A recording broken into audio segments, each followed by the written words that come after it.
Pessoal, nesse vídeo a gente vai fazer uma implementação simplificada do algoritmo backpropagation. Só para relembrar um pouquinho, uma rede neural ela tem os nós de entrada que são multiplicados por um vetor de peso e o resultado, na verdade, o produto da entrada, o valor das características de entrada com o vetor de pesos passa por uma função de ativação. Nesse caso aqui, é uma função de sinal. E isso aí é o que vai gerar o resultado. Vamos começar fazendo um algoritmo que consegue encontrar um hiperplano que separa os dados que são linearmente separáveis. Então vamos usar aqui o Colab para gerar um dataset. A partir desse dataset simples, a gente vai criar um dataset que não é linearmente separável. Vamos começar aqui importando um NumPy. NumPy para a gente criar o dataset. Vamos importar também do scikit-learn o, o makeblobs. Que aí com o makeblobs a gente consegue criar o nosso dataset. Vamos importar também o matplotlib. Matplotlib. matplotlib.pyplot.splt para a gente enxergar como que esse dataset vai ficar. Vamos criar o dataset primeiro. Cria dataset. Vamos colocar como padrão 100 amostras. E vamos usar o makeblobs para fazer esse dataset nosso aqui. Então, makeblobs n samples igual ao nosso n. Vamos também colocar os centers. Já definir de antemão quais são os centros para a gente conseguir ter um melhor controle sobre o nosso dataset e como a gente pode fazer, como a gente vai colocá-lo linearmente não separável. Então, opa, vamos lá, coloca aqui também 0 e 1 e 1 e 1. Vamos fazer o seguinte, vamos fazer diferente. Vamos colocar 0 e 1 aqui, 1 e 1 aqui. E vamos colocar aqui cluster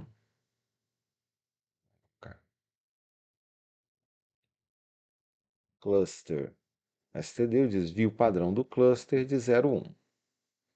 Tá? Aqui a gente criou, a gente pode retornar esse x e y para a gente ver como fica. A gente pode também já criar um dataset de exemplo aqui. Cria dataset, minúsculo aqui para começar, para manter no padrão. A gente pode criar também a nossa função para plotar esse dataset. Plot dataset, recebendo x e o y. E aqui a gente vai plotar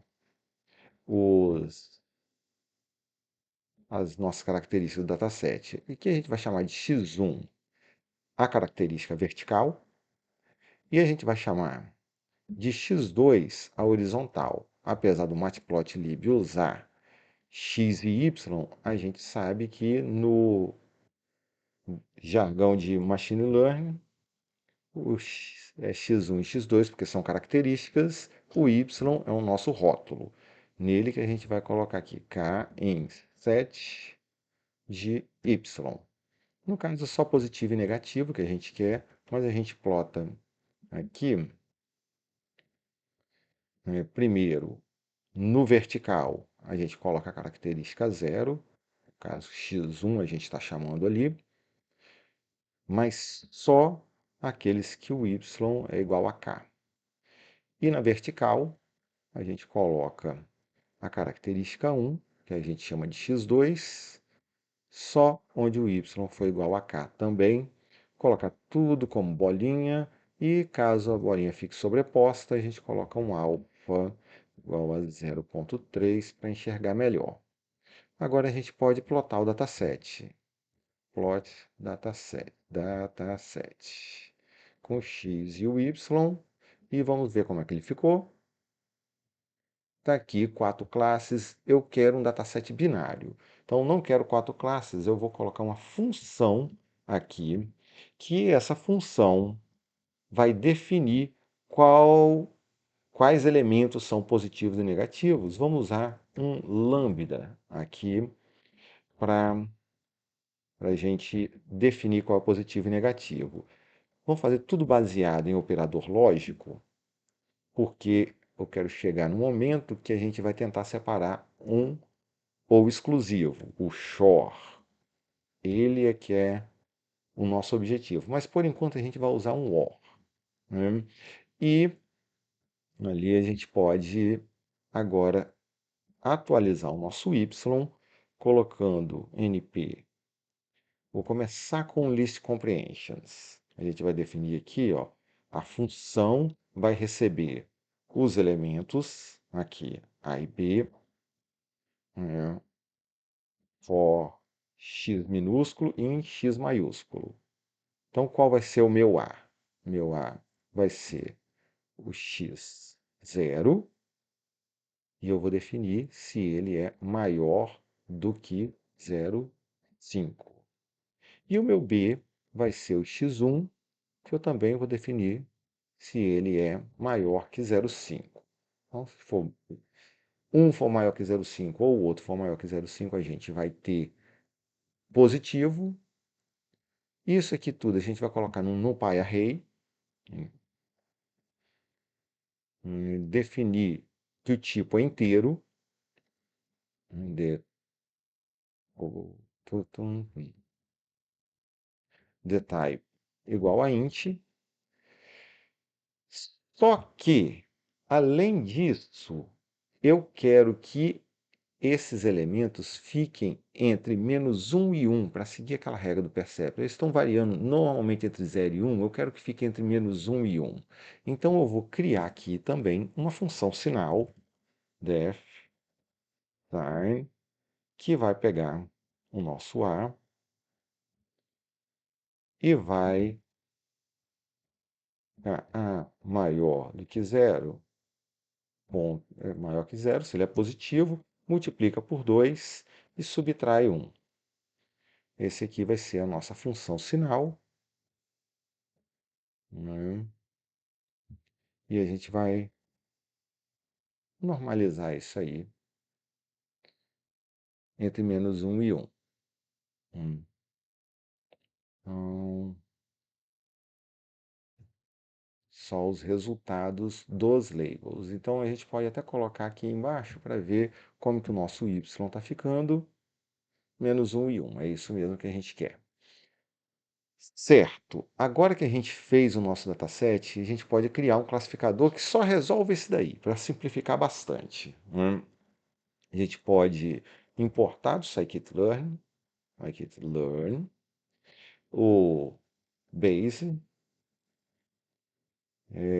base estimator e o classifier mixin. Certo. A gente pode criar o nosso classificador aqui, que eu vou chamar de classificador O. E esse classificador OR, ele nem vai ser treinado. Ele vai resolver essa base aí específica, a gente vai fazer ele o mais simplificado que conseguir. Depois a gente melhora isso. Por enquanto, vamos só colocar esse método que é obrigatório ser implementado e a gente define o predict também, né?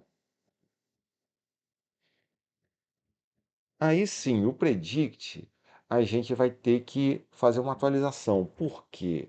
Se a gente olhar para o gráfico, a gente nota que ele tem que passar fora do zero no eixo vertical. Então a gente vai precisar do bias.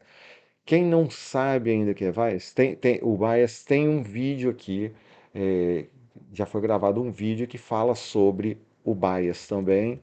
Então, só procurar o vídeo lá que tem uma explicação só sobre a importância do bias. E aqui a gente vai criar essa função include bias, que recebe um x e vai criar um novo dataset que vai incluir o, um vetor de uns que tem a mesma quantidade de elementos do x, mas só tem uma coluna. E vai concatenar, para fazer o x-bias, ele vai concatenar o vetor de bias, na verdade é uma matriz aí, um x no eixo 1.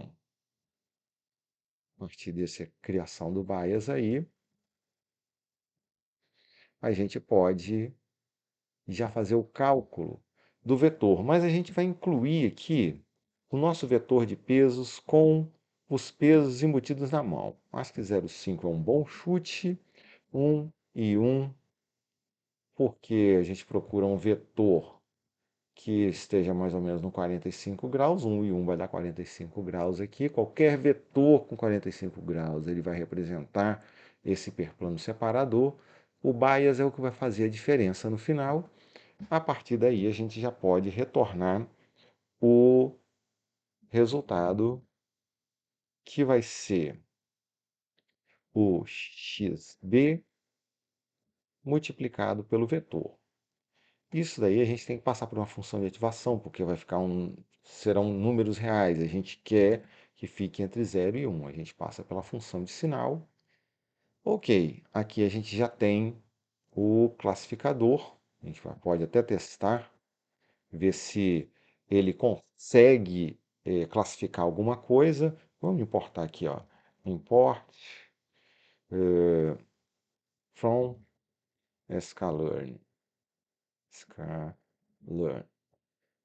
Metrics. Import accuracy score. E aqui a gente pode criar o nosso classificador.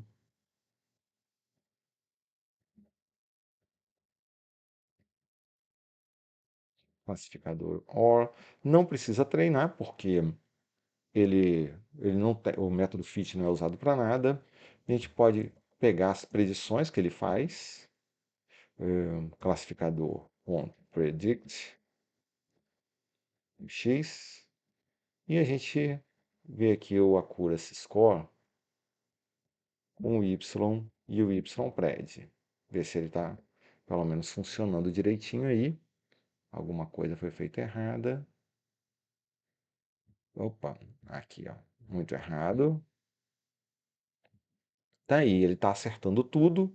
A gente pode dar uma olhada também de como que está ficando essa separação dele. Para isso eu vou colocar aqui uma função que eu não vou explicar como essa função, porque ela foge um pouco do escopo dessa aula aqui. Então, eu só vou colocar essa função aqui, que ela é capaz de plotar a região de decisão. E não vou explicar por completo como ela funciona, mas a gente vai poder colocar aqui um, um dataset, né? Cria dataset, a gente cria de novo o dataset, a gente plota o dataset com o x e o y, a gente cria o classificador. Ó, a gente pode plotar as predições, predictions, a gente só passa o classificador, a instância dele com x, e a gente pode repetir aqui e colocar também a accuracy score de novo. Accuracy score com y e o ypred. Só falta colocar o ypred aqui em cima, que é o classificador ponto predict com x. Vamos ver como fica isso. Acertou 100%. E esse número que a gente prediz, né, esse número do bias, ele foi suficiente para a gente conseguir fazer com que esse hiperplano separasse aí bem o dataset. A gente pode criar outro dataset com outra função lógica, por exemplo, o AND. Então, ao invés da gente usar a versão normal dele, a gente pode colocar aqui o cria dataset, sem instâncias mesmo, e a gente cria um lambda novo aqui com A e B, dois pontos, booleano do A, e ao invés de um OR, a gente vai criar assim, bool B. Né? Criamos o dataset novo. A gente pode plotar esse dataset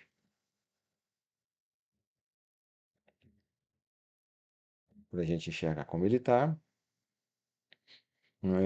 A gente pode. Aqui a gente plota o dataset, cria aqui. E criar um classificador específico para esse aí. A gente pode até copiar esse outro classificador aqui, porque esses classificadores, a lógica deles é a mesma. Então a gente pode criar aqui o nosso classificador AND.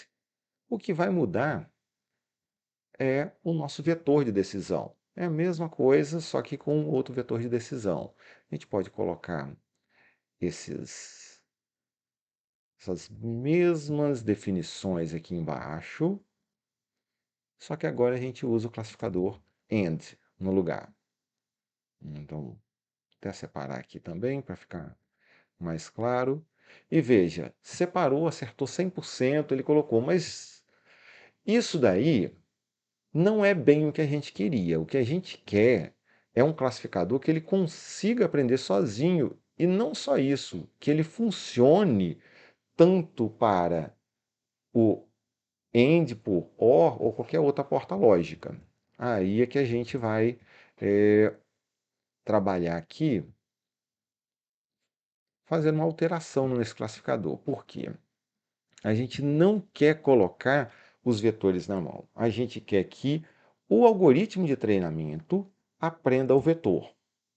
Para isso, a gente vai fazer o seguinte: a gente vai tirar o nosso W daqui e vai fazer com que ele vire uma instância do classificador. Então, a gente vai incluir o bias e o nosso W vai ser encontrado pelo classificador. O algoritmo vai treinar. Então, a gente vai chamar aqui de classificador linear. Ele só vai separar linearmente.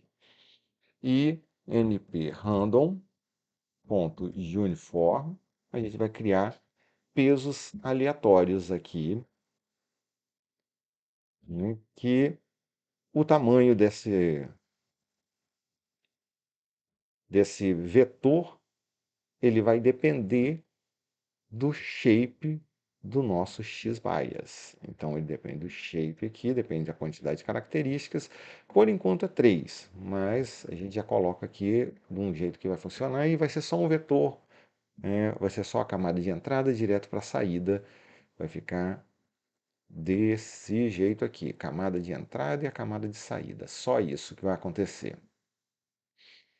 E aqui a gente vai iterar para acertar esse peso várias vezes. Então, para qualquer coisa em range de um número máximo de iterações, vamos colocar 100 aqui, né, a gente vai operar para atualizar isso. Então, vamos colocar aqui, ó, ypred, a gente vai ter que identificar, só que a gente vai usar a descida de gradiente, não a regra do perceptron. Então, a gente vai usar o xb vezes o nosso self.w, que acabou de ser criado. Esse self.w ele foi totalmente aleatório. Então, haverão erros. Esses erros vão ser o y menos o ypred. Como pode ter alguma variação do shape, a gente dá um reshape aqui e dá um reshape aqui também, para eles ficarem, a gente garantir que está tudo do mesmo tamanho. Então a gente coloca aqui o reshape nos dois. Esses erros é que a gente vai usar para calcular a correção do gradiente, como a gente vai ajustar. Então, self.w, ele vai ser atualizado com o xb transposto vezes o vetor de erros. Isso aí pode dar uma variação muito grande, já que a gente não está limitando entre 0 e 1, então a gente coloca aqui uma taxa de aprendizado. Isso tudo a gente pode passar para o construtor desse aqui. Então, a gente passa para o construtor a quantidade máxima de iterações e a taxa de aprendizado. Certo? Então, aqui a taxa de aprendizado a gente vai colocar 0,005, bem pouquinho para atualizar. A quantidade máxima de iterações a gente coloca aqui 100 e a gente coloca isso aqui como, def. A gente coloca isso aqui como um parâmetro, um atributo dessa classe. E também o learning rate. Aqui, ó. Learning rate. Certo. Se a gente atualizou isso daí, vamos colocar aqui também como self.max iter. Ok, a gente já pode então tentar ver como que isso aí funciona. Mesmo jeito desse daqui, ó, a gente cria um dataset, pode ser aquele dataset original, coloca tudo aqui.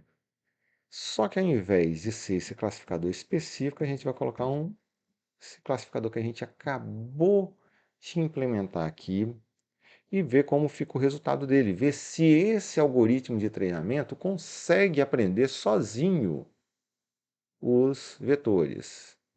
Talvez se não fizer alguma coisa de errado. hum, hum,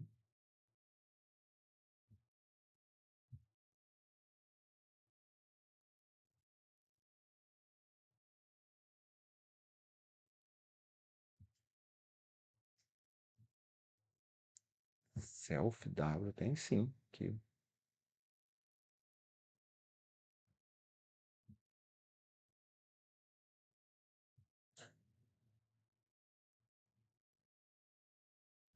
Ah, sim, a gente tem que treinar, né? Esqueci de fazer o treinamento agora.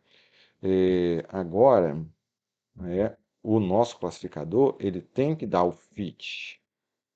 Antes a gente não tinha isso porque ele não tinha treinamento nenhum, mas agora ele treina e aprende sozinho. Ele aprendeu sozinho qual era o peso para resolver o OR. E será que ele consegue também resolver o AND? Vamos olhar aqui. A gente pode copiar daqui de cima, onde a gente fez o AND, e criar esse outro dataset aqui. E note que ele também encontrou.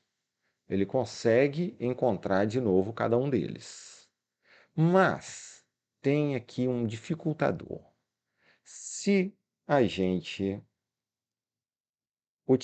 se a gente tentar usar esse classificador linear para resolver um XOR, um ou exclusivo,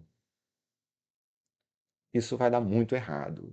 Porque um classificador linear, ele tem que colocar, ele tem que usar uma linha para separar os classificadores. Então, as classes. E não existe nenhuma linha que consiga separar esse dataset. Não, uma linha não dá certo. Então, o que teria que ser feito aqui? A gente teria que criar um classificador que transformasse esse espaço para uma outra camada. Como isso aí funciona? Quando a gente tem um dataset que não é separável linearmente, já se sabia lá desde a época do Perceptron que poderia ser transformado. Mas olha só, essa transformação só pode acontecer se na camada oculta, uma camada intermediária, tiver uma função de ativação não linear. Porque senão vai virar uma combinação linear e essa combinação linear não consegue resolver o problema. Então, existe uma combinação linear que passa por uma função de ativação não linear que pode levar o dataset que não é linearmente separável para um espaço de busca que é linearmente separável. Então, a gente teria que encontrar dois vetores de peso e não um vetor de peso só. Um vetor de peso que vai da camada de entrada para a camada oculta e da camada oculta para a camada de saída. O algoritmo backpropagation que usa para resolver isso, ele usa os valores de pré-ativação, os valores que passam antes da camada para descobrir qual é o erro que a camada de entrada para a intermediária cometeu, ou para tentar adivinhar e equilibrar esses erros. E sempre esse algoritmo de retropropagação, o backpropagation, ele vai ter uma fase de forward, que é uma fase em direção ao final, e lá ele calcula alguma perda, e depois ele tem a fase de retropropagação, que ele usa derivada da função de ativação, que está sendo usada para transformar o espaço, para colocar, para gerar esse ajuste em cada uma das camadas. E aqui são algumas funções de ativação que têm a derivada parcial delas já colocada para a gente. A gente vai usar a tangente hiperbólica porque a tangente hiperbólica varia entre -1 e 1. Então, vamos tentar fazer aqui o nosso dataset. Vamos tentar criar um classificador novo aqui para a gente, que pega essa parte aqui toda, vamos deixar isso aqui, e vamos criar o nosso classificador Shaw. Então, aqui ao invés de classificador linear, que não vai ser linear mais, vai ser o nosso classificador Shaw. Igual a gente fez os anteriores, vamos tentar criar um classificador colocando os pesos na mão. Então, vamos colocar aqui, classificador Shaw e que base estimator e classifier mixin. Não vai ter treinamento no início. Self.x e y. Coloquei ponto no lugar de vírgula, x e y. E não vamos treinar. Vamos só fazer o predict. Self.x. E aqui a gente vai fazer vai tentar ajustar esses pesos aí para ele conseguir resolver o Shaw. Vamos colocar o bias. O bias é importante para a gente conseguir resolver esse problema. E a gente vai gerar os pesos que saem da camada de entrada para a camada oculta. A gente vai chamar de input to hidden weights. Então, np.array. E aqui a gente já vai definir o valor dos pesos. Vamos colocar o valor dos pesos aqui já. Menos 1, 1. Esses valores aqui eu já tenho decorado. Então, eu sei que esses valores aqui têm chance de dar certo. Mas lembra que o objetivo final nosso é que a gente escreva um algoritmo que vai encontrar algum peso, não precisa ser esse, que vai resolver nosso problema. Aqui a gente vai ter o pré-hidden, né? Os valores antes de entrar na camada de ativação.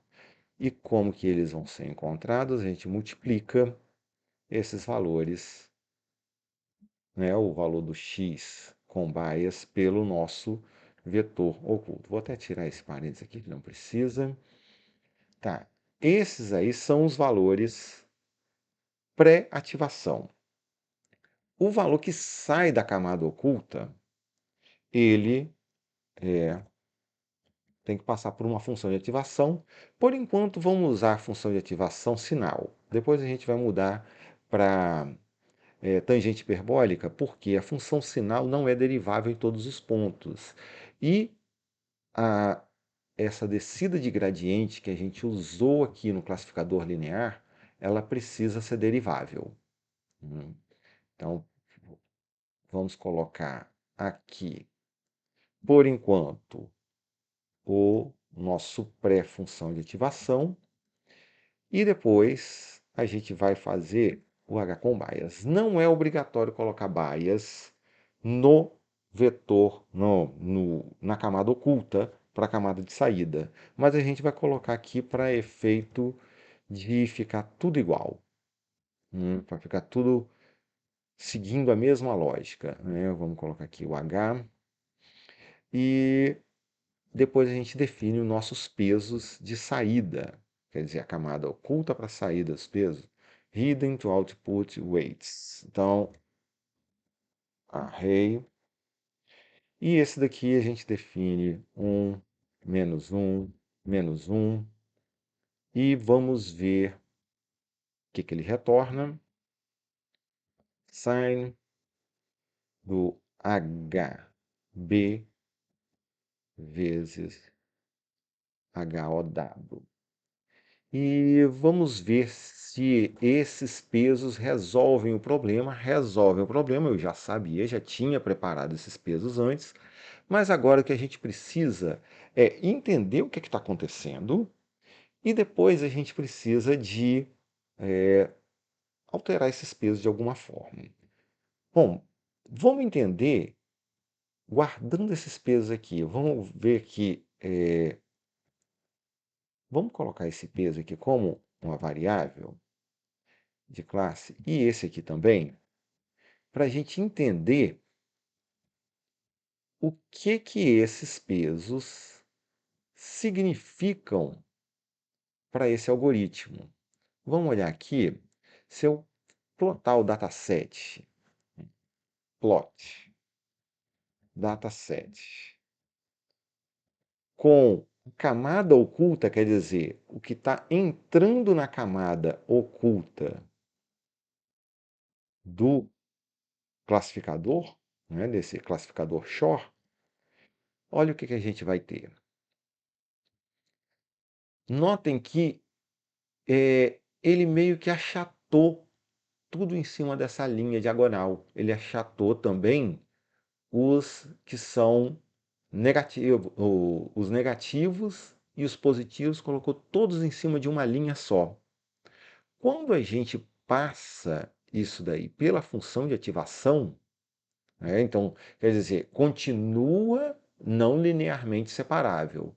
Mas após passar pela função de ativação, ele concentra todos em um canto e veja que não tem nada aqui no menos 1 com menos 1.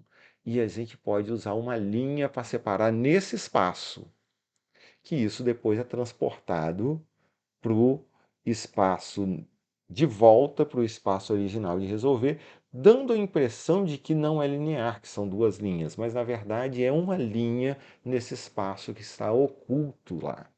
Então é assim que ele vai resolver para a gente esse classificador?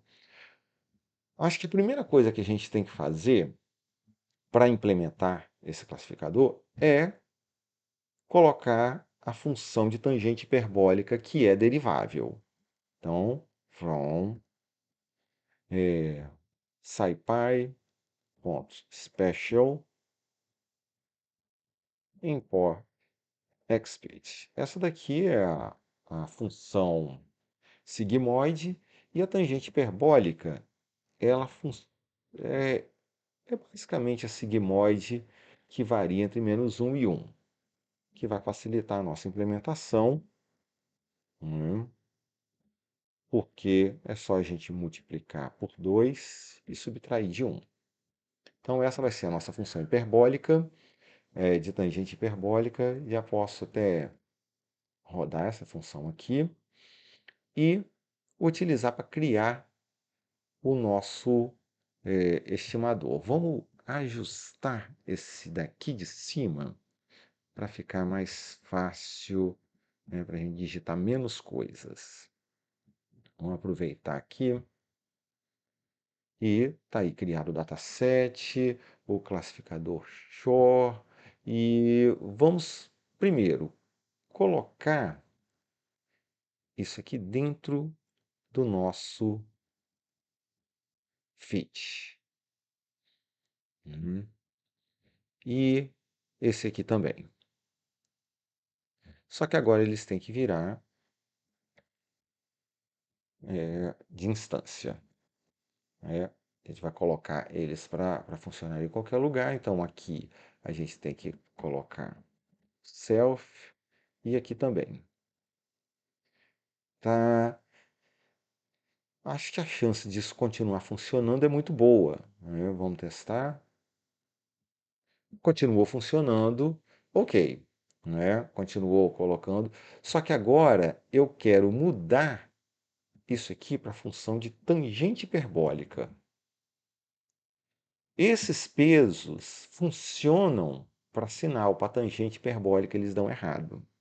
Então eu vou ter que ajustar esses pesos de alguma forma para que eles consigam funcionar com a tangente hiperbólica.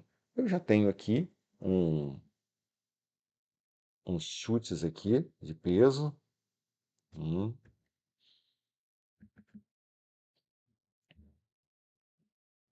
Opa, aqui. Esse aqui também.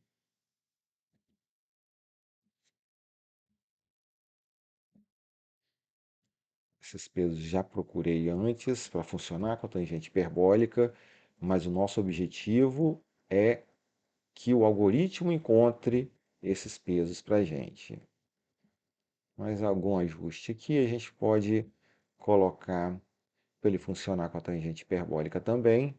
Está aqui funcionando com a tangente hiperbólica. Beleza. A partir daí a gente pode, inclusive, tentar ver o que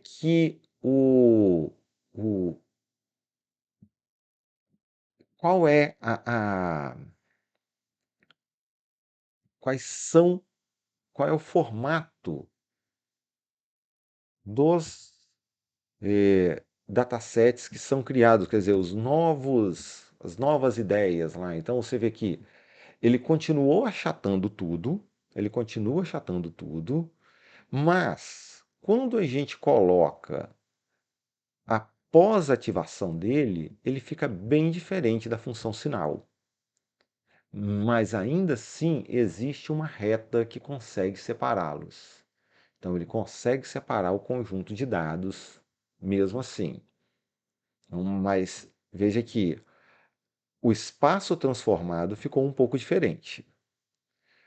Outra coisa que a gente pode fazer para melhorar essa implementação, vou copiar tudo aqui para manter essa fase ali no código.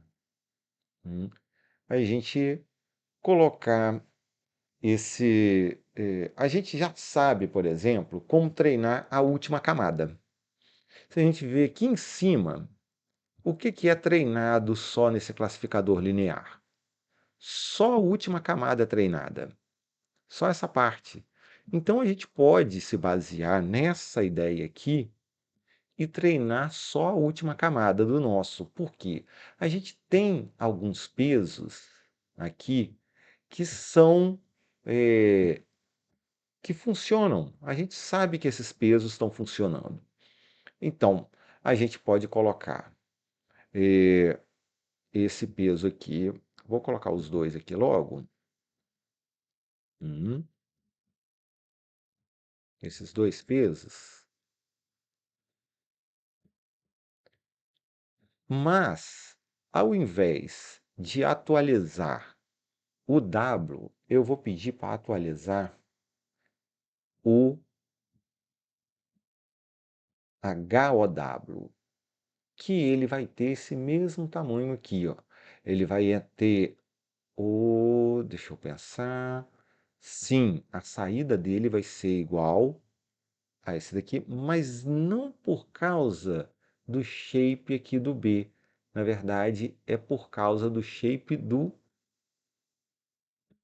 IH aqui, ó. Então, a gente pode até colocar as... A gente já sabe que são três. Eu vou colocar direto aqui o número 3. Tá? Por enquanto, eu vou colocar ele para simplificar assim mesmo. Coloca direto o número 3. Esses erros aqui, eu vou manter o nome e o OH eu vou colocar aqui. Uhum. Tá. E tá faltando alguma coisa. Sim, sim, tá faltando alguma coisa aqui. Porque depois que eu incluí o bias, coloquei o H, eu tenho que gerar o H aqui dentro para eu testar também. Então, vou ter que colocar aqui, ó, self.ph recebendo o xb vezes o self e HW. Tá, esse aí é o pré-ativação. O pós-ativação é com o H, depois que passou pela tangente hiperbólica, self.h. E eu vou incluir o bias, porque esse é o combinado. Include bias. Certo? Include bias, self.h. Incluir. Então, de certa forma, esse daqui ele vai ser o hb.shape 1. Então, ele tem que ter o shape que sai do H, né, na saída do nosso classificador. Então, incluiu o bias, rodou. Né? Vamos ver se está funcionando. Um erro aqui. Self H, não, self H, PH. Mais um erro, não tem esse aqui. O que ele tem aqui é o how. E não ficou legal. Ele ficou ruim aí, essa adaptação não foi a ideal, mas pode ser também porque ele está iterando poucas vezes. Talvez se a gente iterar mais vezes, ele chegue a algum resultado. Não melhorou muita coisa, não. O ponto é que a gente não está conseguindo fazer com que os dois vetores combinem. Eles precisam combinar. Então, essa parte de baixo já está funcionando. Esse daqui, a gente está criando o QIH, tangente hiperbólica passando. Incluímos o bias aqui. Tá certo. Olha só o erro aqui, ó. Esse aqui tem que ter o H. Na verdade, o HB é o que a gente vai fazer o produto para encontrar. Ainda assim ficou ruim. Vamos ver se tem mais algum erro. Aqui, ó, é o HB que a gente multiplica, não é o X. Então, tem que corrigir essa parte aí. Tá bom, ficou num valor razoável. 98 não está perfeito, 99, mas também depende do dataset. Talvez a gente está com um dataset mais difícil. E o ideal é que a gente encontre também esse peso. O peso IHW tem que combinar com HOW. Não adianta a gente fazer só isso aí. Mas agora é que vem a parte complicada do backpropagation. Só essa parte aqui, que é quando a gente vai fazer as fases forward e backward. O nosso fit, o nosso predict, ele continua exatamente igual. O nosso init continua exatamente igual. O nosso fit, ele tem que ser alterado e quebrado em duas partes. Vamos lá. A parte forward, só lembrando aqui, né, a parte forward, ele vai executar como se estivesse fazendo uma predição. Então a gente pode até def forward, forward, self x. Funciona como se fosse uma predição. Ele lembra muito aqui o nosso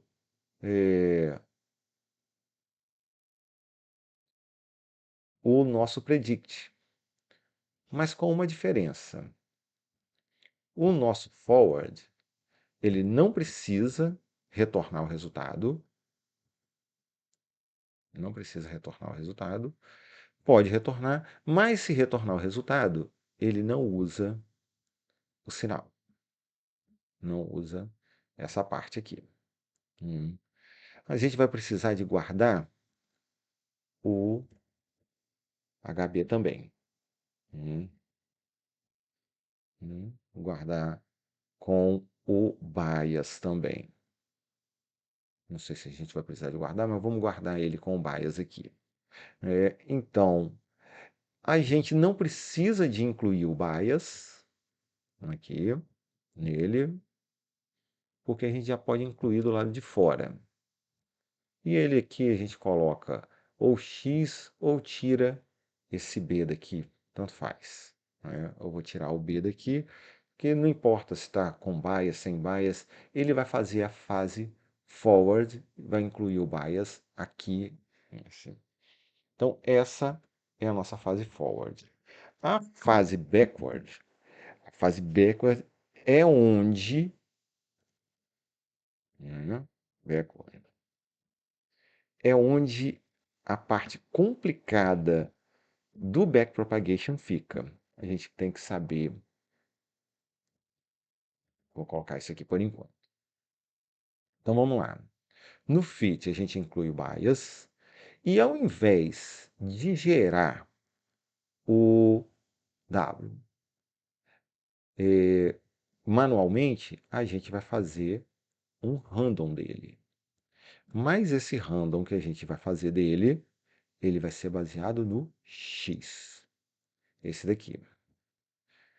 A gente pode até colocar o HB, mas a gente pode também, a saída aqui do meu IH, ele vai ter quantidade de nós na minha camada oculta.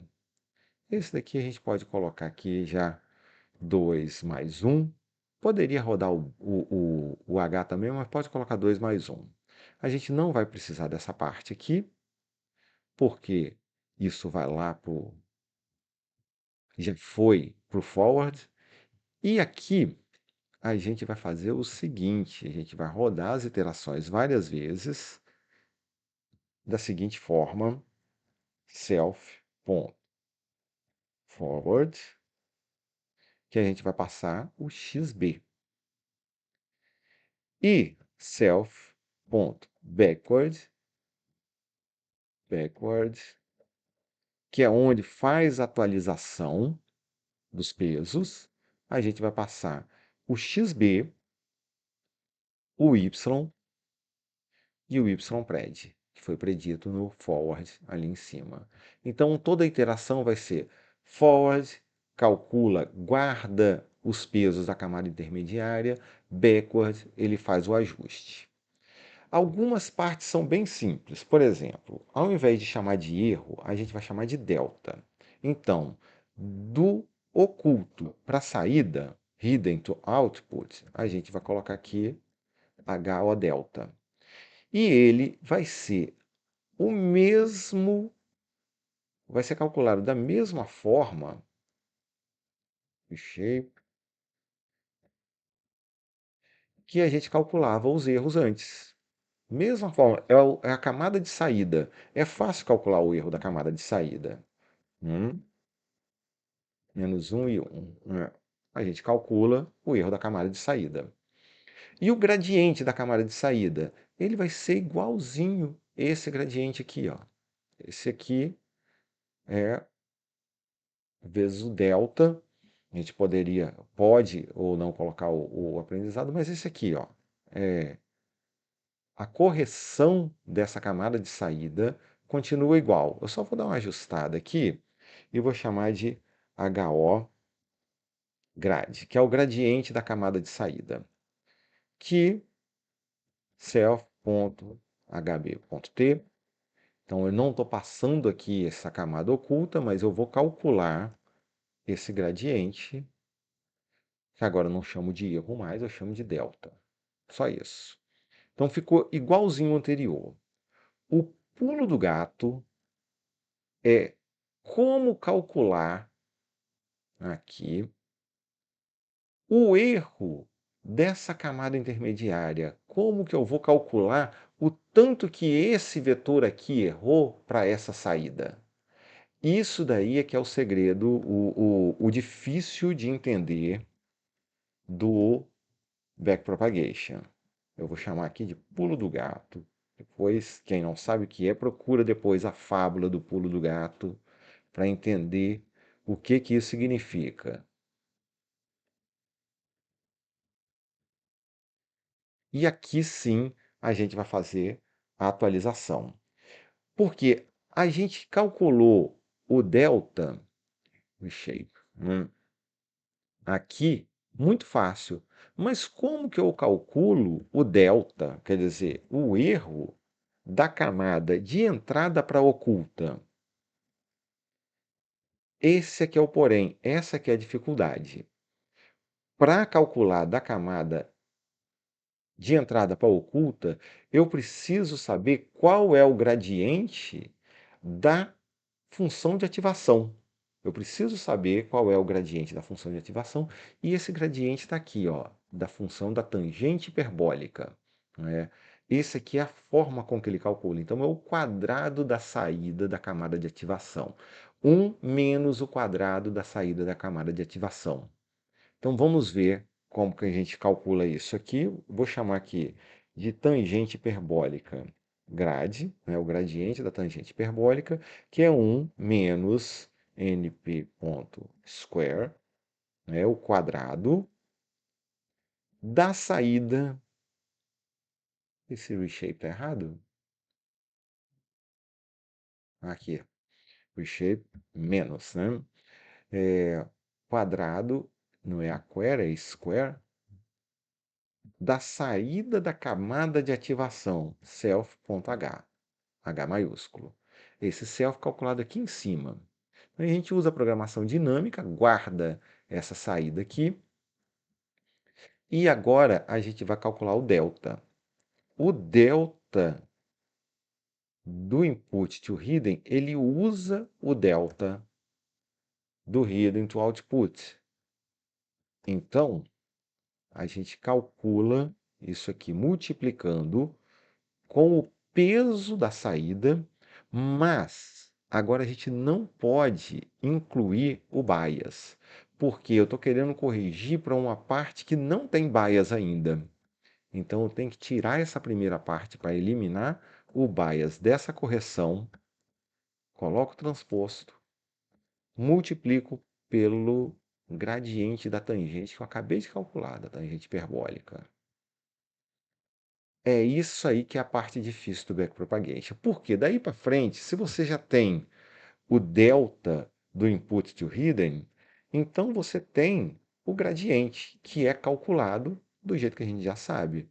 X.t vezes IH delta. IH delta.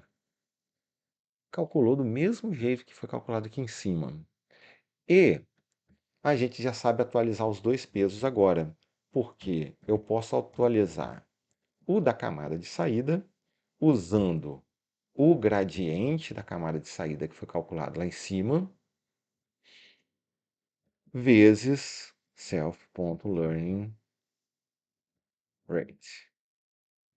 E o da camada de entrada para oculta, a gente faz a mesma coisa, porque agora a gente já tem, aqui é IH, o gradiente dessa camada oculta aqui também. Então, a gente já pode multiplicar self.learning rate e atualizar. Só dando uma conferida, ver se está tudo certo aqui. Aqui a gente pode chamar esse classificador agora, ele já não é só para o shore.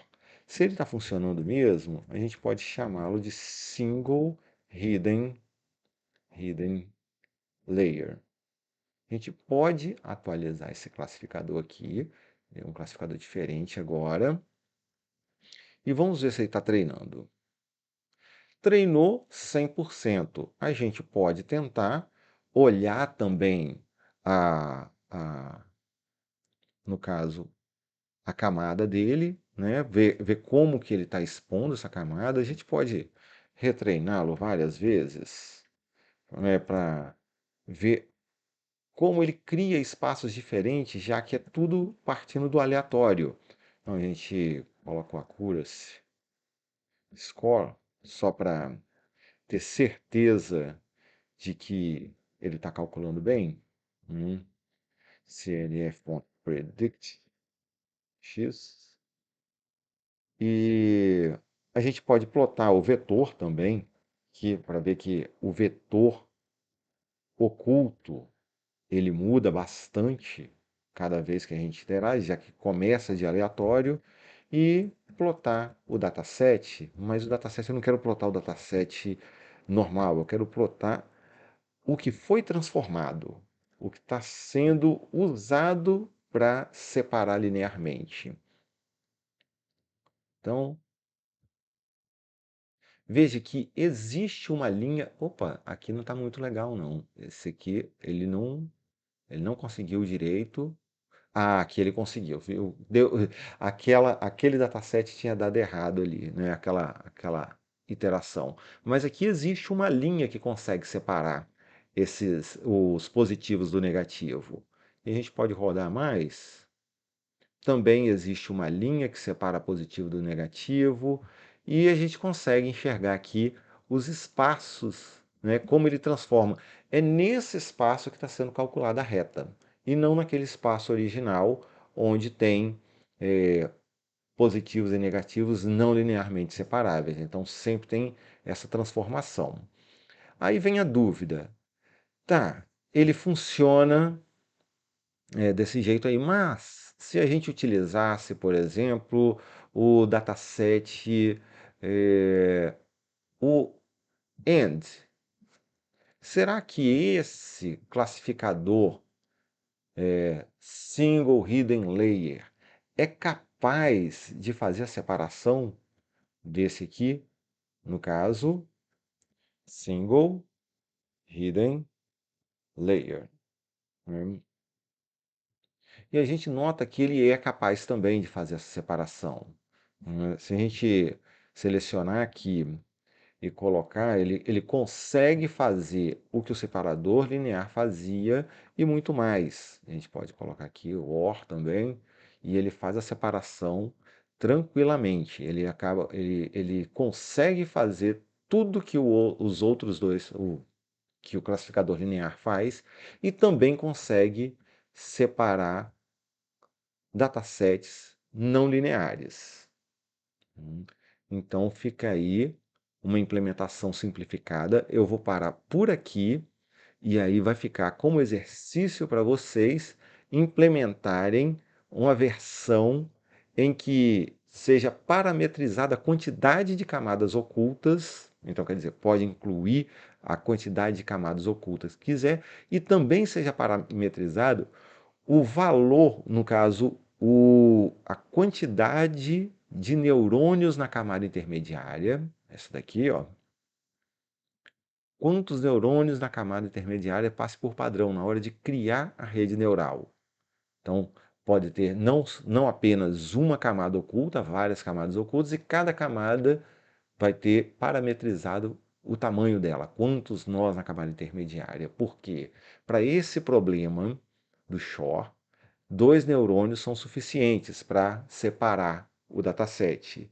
Mas problemas mais complexos vai precisar de mais neurônios na camada intermediária, e de acordo com o problema vai ficando mais complexo, vai precisar de mais camadas intermediárias, uma só não seria suficiente. Então, eu espero que tenha esclarecido alguma coisa aí nesse vídeo. Até mais.